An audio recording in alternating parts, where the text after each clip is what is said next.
Welcome to Standard Academy. This is our lecture number 5, class 10 physics. पढ़ने लिखने और सीखने के अमल को जारी रखना है, लेक्चर्स को ज़्यादा से ज़्यादा शेयर करना है ताकि ज़्यादा से ज़्यादा स्टूडेंट्स सीख सकें। चैनल को सब्सक्राइब करें, लाइक करें और शेयर करें और बेल का आइकन दबाएं ताकि हर एक लेक्चर की नोटिफिकेशन आपको मिलती रहे। Now come toward the lecture number 5. Lecture number 5 क्या है? आज importance of simple harmonic motion है या इसकी इंपॉर्टेंट फीचर्स हैं कि हमारे पास क्या इंपॉर्टेंट कैरेक्टरिस्टिक्स होती हैं सिंपल हार्मोनिक मोशन जो body simple harmonic motion execute करती है। सो हमने सिंपल हार्मोनिक मोशन पढ़ते हुए ये 3 बातें तो सीखी थी और जो बातें अभी डिस्कस करूंगा ये हम पहले डिस्कस कर चुके हैं। सबसे पहले वेलोसिटी कब, कहां और कैसे मैक्सिमम होती है, उसके बाद एक्सीलरेशन कब, कहां और कैसे मैक्सिमम होती है, उसके बाद डिस्प्लेसमेंट। ये 3 बातें आपस में कैसे रिलेट करते हैं अभी हम इसको डिस्कस करेंगे। सबसे पहले बच्चों एक क्वेश्चन का आंसर कि हम जब पढ़ रहे थे कि अगर आपने स्ट्रिंग लें और उसके साथ एक लेट्स सपोज या आपने बॉल लिया और जिसको सिंपल पेंडुलम बना दिया गया है और हमने ये पढ़ा था कि यहाँ पे जो मीन पोजीशन है जिसको मीन पोजीशन कहते हैं, एक्सीलरेशन 0 है। व्हाई, क्यों ऐसे कहते हैं कि आप यहाँ पे एक्सीलरेशन 0 है? जी बच्चों कुछ ज़हन में आ रहा है आप लोग? अगर आप लोगों के ज़हन में नहीं आ रहा तो मैं बता रहा हूँ। अब यहाँ पे पोजीशन O है और ये पोजीशन A है और ये पोजीशन B है। 2 चीजें टोटल सिंपल हार्मोनिक मोशन में हम डिस्कस कर रहे हैं। पहली चीज है रिस्टोरिंग फोर्स। रिस्टोरिंग फोर्स क्या करती है? ऑलवेज बॉडी को मूव्स कराती है टुवर्ड द मीन पोजीशन। और दूसरी बात है inertia.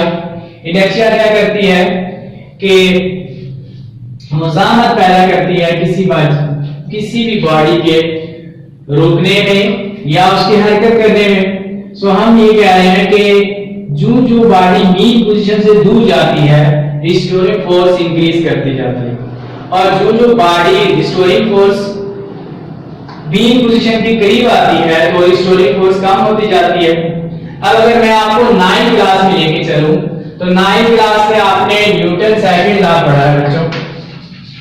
Newton second law of motion, वहां पे बच्चों हमने पढ़ा था क्या फोर्स की डेफिनेशन और जिसकी ये इक्वेशन भी हमने ड्राइव की थी फोर्स की। क्या था वहां पे? When a net force act on a body it produces acceleration in the body. तो यहां पे रिस्टोरिंग फोर्स यही काम कर रही है। When a net force act on a body it produces acceleration in the body which is directly proportional to the force and inversely proportional to the mass. अब यहां पे देखें रिस्टोरिंग फोर्स की वजह से बॉडी में एक्सीलरेशन पैदा होगी। अब देखें मैंने आपको बताया था कि जब जो आप एक्सट्रीम की तरफ जाएंगे रिस्टोरिंग फोर्स बढ़ती जाएगी। रिस्टोरिंग फोर्स क्या करती है? बॉडी को वापस लाती है मीन पोजीशन की तरफ। तो यहां पे आपने 9th क्लास में पढ़ लिया है कि फोर्स की वजह से एक्सीलरेशन पैदा होती है। तो जो रिस्टोरिंग फोर्स इंक्रीज करेगी तो इसकी वजह से एक्सीलरेशन इंक्रीज करेगी। तो एक्सीलरेशन यहां पे एक्सट्रीम पोजीशन पे रिस्टोरिंग फोर्स क्या थी बच्चों? रिस्टोरिंग फोर्स मैक्सिमम थी। तो जब फोर्स मैक्सिमम हो तो उसकी वजह से जो एक्सीलरेशन प्रोड्यूस होगी वो भी क्या होगी? मैक्सिमम। और यहां पे मीन पोजीशन पे जब हमने कहा था रिस्टोरिंग फोर्स का काम है कि बॉडी को मीन पोजीशन की तरफ लाना। अब मीन पोजीशन पे रिस्टोरिंग फोर्स 0 हो गई है। रिस्टोरिंग फोर्स अगर 0 है, रिस्टोरिंग फोर्स 0 है बच्चों, तो रिस्टोरिंग फोर्स की वजह से पैदा होने वाली एक्सीलरेशन क्या होगी? 0। यहां पे देखें आप, अगर आपके पास फोर्स 0 है तो मास तो कभी 0 नहीं हो सकता बॉडी का। So m is not equal to 0। m not equal to 0 पे क्या 0 होगा? एक्सीलरेशन। तो यहां पे रिस्टोरिंग फोर्स 0 है तो इसकी वजह से पैदा होने वाली एक्सीलरेशन 0 हो जाएगी। और जब आप पोजीशन B की तरफ जाएंगे तो रिस्टोरिंग फोर्स मैक्सिमम होगी। अगर रिस्टोरिंग फोर्स मैक्सिमम है सो एक्सीलरेशन क्या होगी बच्चों? मैक्सिमम। मैंने आपको 9th क्लास में ये पढ़ाया है कि Newton second law acceleration of the body which is directly proportional to the applied force is inversely proportional to the mass. So यहाँ पे acceleration, पहले मैं acceleration की बात करता हूँ. एक्सेलरेशन मैक्सिमम है एक्सट्रीम पे और मिनिमम है मीन पे. जो भी बॉडी सिंपल हार्मोनिक मोशन रखती हो, SHM करती हो, उसमें एक्सेलरेशन मीन पे 0, एक्सट्रीम पे मैक्सिमम होती है. क्यों होती है? रिस्टोरिंग फोर्स की वजह से. ये आप लोगों का सब क्लियर हो जाएगा बिकॉज़ मैंने आपको सेकंड लॉ भी पढ़ा दिया है और इसके साथ साथ मैंने रिस्टोरिंग फोर्स के बारे में बता दिया है. बच्चों रिस्टोरिंग फोर्स ज्यादा होगी तो एक्सेलरेशन ज्यादा होगी बिकॉज़ आप 9th क्लास में पढ़ चुके हैं F = m में जितने मास जितनी फोर्स ज्यादा होगी उतनी ज्यादा एक्सेलरेशन पैदा होगी. आपने पढ़ा था A is directly proportional to F और A is inversely proportional to 1/m. ये हमने पढ़ा था. सो फिर आपने पढ़ा था A is directly proportional to F/m. सो बच्चों अगर प्रोपोर्शनलिटी को खत्म करते हैं तो हम कांस्टेंट अप्लाई करते हैं K, F और M और फिर हमने पढ़ा था कि K = 1 है. सो हमारे पास A = F और M. अब फिर M को हमने क्रॉस मल्टीप्लाई किया था अगर आप लोगों को याद हो तो F = ma. यहां से इस फोर्स को मैं रिस्टोरिंग कह रहा हूं. अब अगर इसको रिस्टोरिंग कह रहा हूं इसकी वजह से जो फोर्स एक्सेलरेशन प्रोड्यूस होगी, जाहिर बात है जब रिस्टोरिंग फोर्स ज्यादा होगी तो एक्सेलरेशन ज्यादा होगी बिकॉज़ ऑफ ये डायरेक्टली प्रोपोर्शन है. अब जहां पे रिस्टोरिंग फोर्स 0 होगी तो एक्सेलरेशन 0 होगी. अब मीन पोजीशन पे एक्सेलरेशन 0 क्यों होती है? बिकॉज़ ऑफ रिस्टोरिंग फोर्स 0 होती है. एक्सट्रीम पोजीशन पे एक्सेलरेशन मैक्सिमम क्या होती है? Because of restoring force maximum होती है. हमने ये पढ़ लिया हुआ है कि restoring force is directly proportional to what? Acceleration. अब आते हैं वेलोसिटी की तरफ. अब जो बॉडी मीन पोजीशन, जब बॉडी मीन पोजीशन से एक्सट्रीम की तरफ जाती है आपने देखा होगा बॉडी की वेलोसिटी कम होती जाती है और एक्सट्रीम पोजीशन पे बॉडी आके रुकती है. और जब ऐसे आप कोई चीज ऊपर फेंके हमारे पास बॉडी जब ऊपर जाती है ऊपर पहुंचती है तो उसकी क्या होती है? वेलोसिटी कम हो जाती है और एक पॉइंट पे रुकती है और रुकने के बाद वापस मूव करती है. तो यहाँ पे रुकेगी तो यहाँ पे वेलोसिटी क्या होगी बच्चों? 0 होगी. और जब ये मीन पोजीशन पे वापस आएगी तो मीन पोजीशन पे इसकी वेलोसिटी मैक्सिमम होगी ड्यू टू इनर्शिया. और दोबारा जब एक्सट्रीम पोजीशन पे आ जाएगी तो मिनिमम मींस टू से 0 हो सकती है. वेलोसिटी क्या हो जाएगी? 0 हो जाएगी और बॉडी दोबारा मूव बैक करेगी. सो दो प्रॉपर्टी हो गई है कि जब भी बॉडी सिंपल हार्मोनिक मोशन रखती हो तो उसकी एक्सट्रीम पोजीशन पे acceleration maximum due to restoring force और मीन पोजीशन पे acceleration 0 because of restoring force is 0. और उसके बाद एक्सट्रीम पे वेलोसिटी 0 होती है और मीन पे वेलोसिटी मैक्सिमम होती है. अब एक और पॉइंट है जो एक्सेलरेशन और डिस्प्लेसमेंट को रिलेट करता है. अब यहां पे मैंने आप लोगों को बता दिया है कि एक्सेलरेशन कब मैक्सिमम होती है? जब रिस्टोरिंग फोर्स मैक्सिमम होती है. और एक्सेलरेशन कब मिनिमम होती है? जब रिस्टोरिंग फोर्स मिनिमम होती है. अब यहां पे आपने A is directly proportional to -x, ये आप लोगों ने पढ़ लिया है सिंपल हार्मोनिक मोशन में. अब सिंपल हार्मोनिक मोशन में एक्सेलरेशन डायरेक्टली प्रोपोर्शनल डिस्प्लेसमेंट के बिकॉज़ अब जो बॉडी दूर जाती है तो क्या करती है? एक्सेलरेशन बढ़ती जाती है बिकॉज़ ऑफ रिस्टोरिंग फोर्स बढ़ रही है. और जब बॉडी दूर जाएगी रिस्टोरिंग फोर्स बढ़ेगी, एक्सेलरेशन बढ़ेगी. तो यहां से अगर आप देखें बॉडी जब दूर जाती है तो हमने तो ये कहा था O से A तक मीन से एक्सट्रीम तक का जो डिस्टेंस होता है उसको हम क्या कहते हैं? डिस्प्लेसमेंट कहते हैं.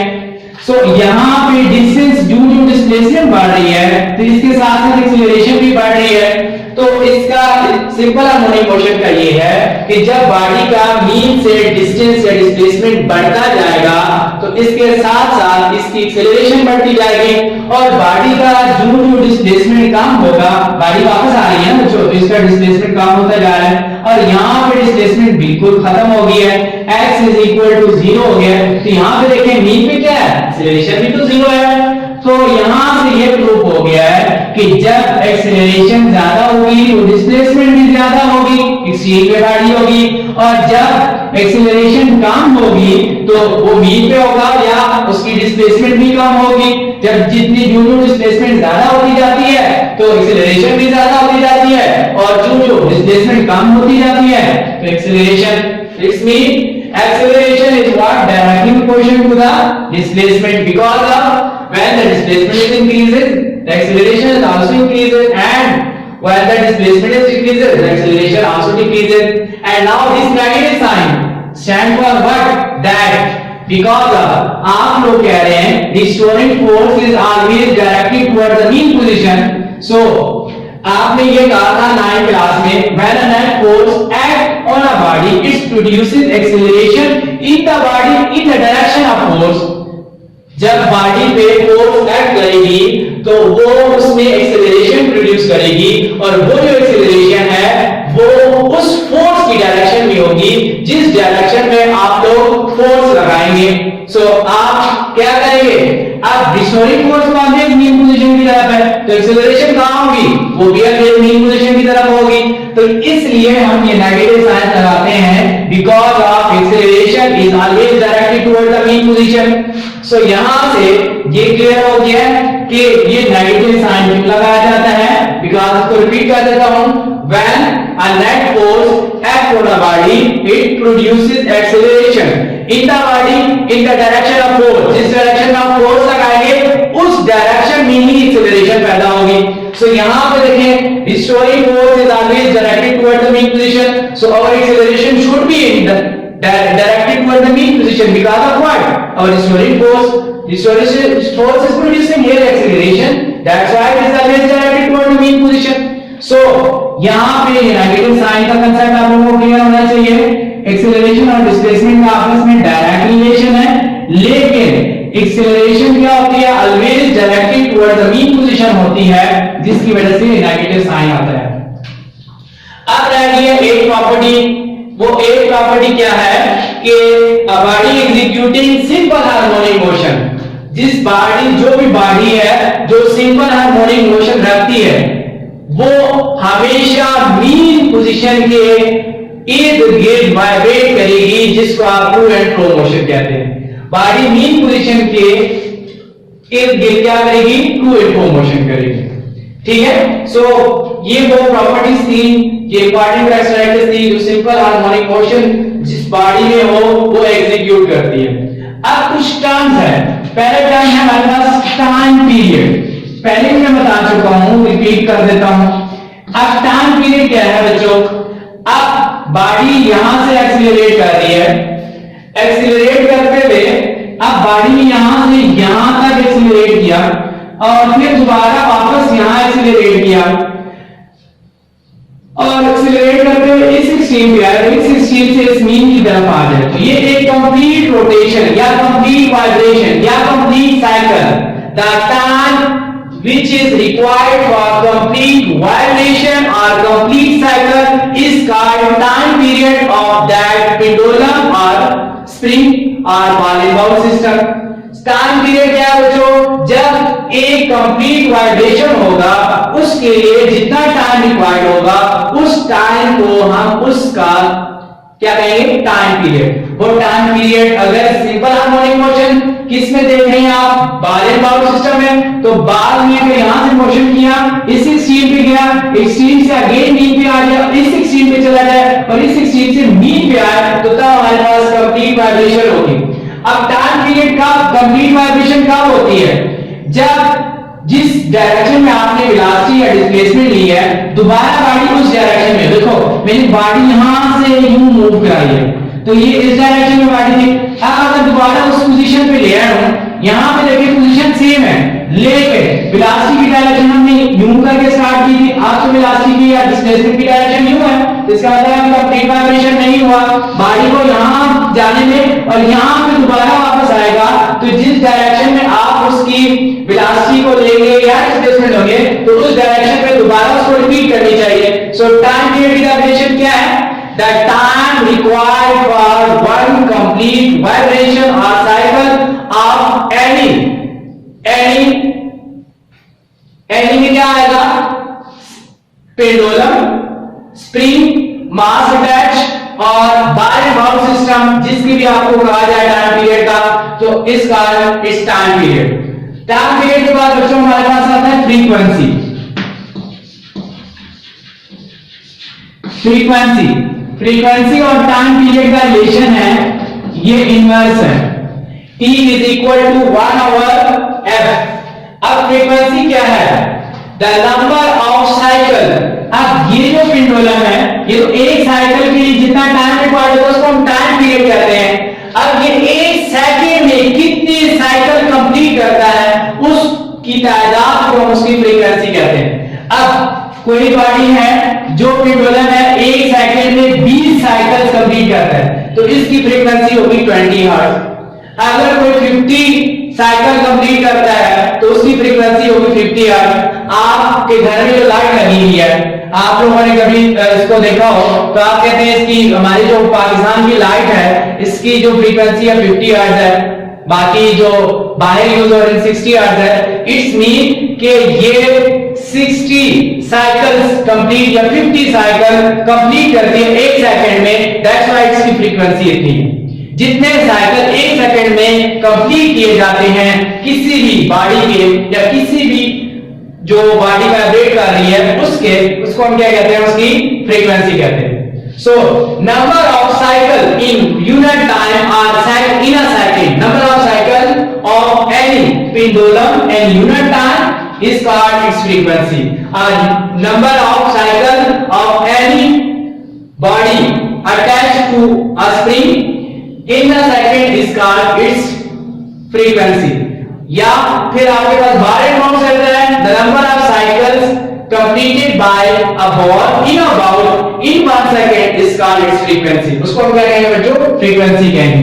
तो frequency is equal to 1 over f is equal to 1 over t।